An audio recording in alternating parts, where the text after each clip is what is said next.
જય માતાજી મિત્રો, નવરાત્રિનો તહેવાર માત્ર ગરબા અને આનંદનો નથી, પણ એમાં એક ખૂબ જ પ્રેરણાદાયક કથા પણ છે.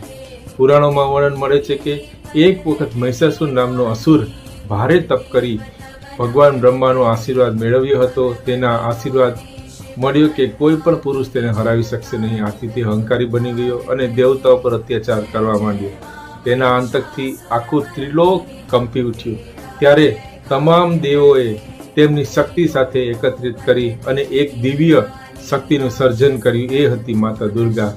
માતા દુર્ગાએ સિંહ પર આરોહણ કર્યું અને મહિષાસુર સાથે 9 દિવસ સુધી ભયંકર યુદ્ધ કર્યું.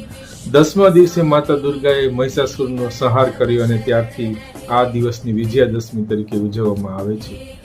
આ જ કથા નવરાત્રી પાછળનું મૂળ છે.